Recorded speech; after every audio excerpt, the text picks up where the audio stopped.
nous voulons rapidement partager une parole. Nous voulons parler sur un thème que le Seigneur nous a communiqué pour partager ensemble avec nous, que nous avons intitulé La puissance des alliances. Amen. Et c'est là que nous allons bien aimer essayer de jongler ou de parler ou de parcourir bien aimé ensemble avec nous. Par définition, si nous pouvons définir, je vais essayer de nous épargner avec les mots hébreux et grecs. Et je donne directement la définition qui est claire et simple. Lorsque nous parlons des alliances, l'alliance, c'est un parcours, un moyen duquel des personnes ou des sociétés s'unissent leurs intérêts ou stipulent les conditions de leurs activités communes.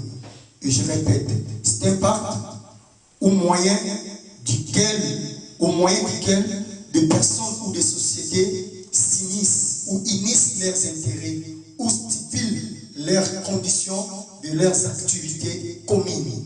Alléluia. C'est ça, bien aimé, qu'on appelle alliance. Nous voulons, bien aimé, par la grâce de Dieu, j'aimerais vraiment que tu sois à l'écoute et tu écoutes ce que le Seigneur veut nous parler. Parce que nous sommes dans une année et que nous avons, par la grâce de Dieu, intitulée Année des témoignages pour nos vies.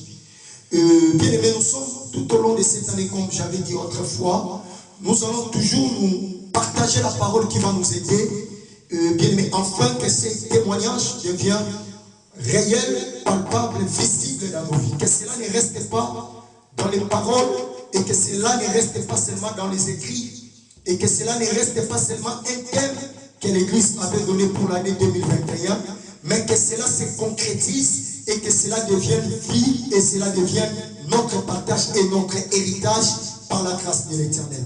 Aujourd'hui, nous voulons parler des alliances. Et parce que la vie de l'homme, c'est une vie qui est totalement et entièrement liée aux alliances. Bien, mais nous voulons voir ce que les alliances peuvent faire dans la vie de l'homme. Parce que les alliances peuvent aider la personne à avancer, aller de l'avant, améliorer sa vie, améliorer bien aimé les choses dans sa destinée. Et encore les alliances, mais ça peut aussi marcher des côtés négatifs. C'est-à-dire, lorsqu'il y a des mauvaises alliances dans la vie de l'homme, ces alliances peuvent empêcher à la personne d'atteindre bien aimé les sommets par lesquels le Seigneur l'attend. Et si vous regardez la vie de David, la Bible dit lorsque David, après avoir été bien aimé au service de Saoul dans la maison de Saoul, Saoul cherchait d'une manière et d'une autre à tuer David, mais David il était épargné par le fils de Saoul qui s'appelait au nom de Jonathan. Mais la Bible dit après tous ces événements, un jour Jonathan a appelé David, il a dit que nous allons tisser toi et moi une alliance. Et cette alliance, ça sera devant Dieu. Et nos postérités aussi seront les bénéficiaires de cette alliance. Et la Bible dit, bien aimé, David et Jonathan, ils ont tissé une très grande alliance. Au point où même David commençait à aimer Jonathan plus que. La Bible dit très clair que l'amour que David avait pour Jonathan, c'était l'amour qui dépassait que l'amour que l'homme a envers une femme. C'est-à-dire David aimait Jonathan tellement au-delà de l'amour, si je pourrais même dire. Mais cela veut dire quoi? Lorsque vous regardez après la mort de Jonathan, Jonathan avait un enfant qui s'appelait au nom de Mephibosheth. Il était estropié de ses pieds. Et suite à la fuite, il était devenu bien-aimé, il ne pouvait pas marcher. Et depuis son enfance, parce qu'il était tombé lorsque la servante qui l'a protégé fouillait. Parce qu'il fouillait, il croyait qu'il devait être bien-aimé, comment dirais-je, tué, bien-aimé par l'armée de David. Et bien-aimé, qu'est-ce que cela a poussé?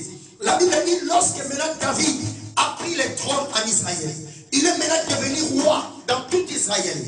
Il voulait maintenant commencer à faire quoi? À récompenser maintenant la famille de Saoul. Il a commencé à demander, est-ce qu'il y a-t-il dans la famille de Saoul quelqu'un qui soit vivant?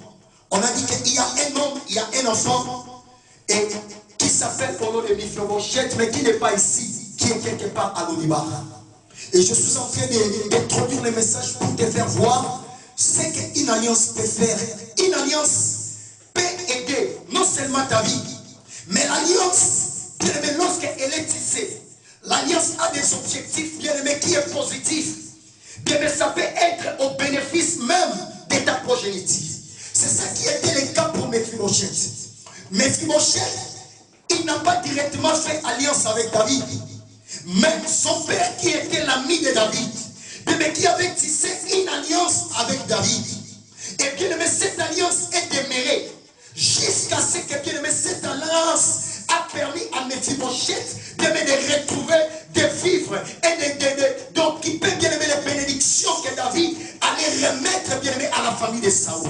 Mais c'est ça l'importance d'une alliance. Mais l'alliance peut aider une personne, bien aimé, à bénéficier, bien aimé, des choses d'une manière et d'une autre. Alléluia. Amen. Et je suis en train d'aller. La vie de l'homme a plusieurs portes. Et j'aimerais parler, vraiment, j'aimerais que nous soyons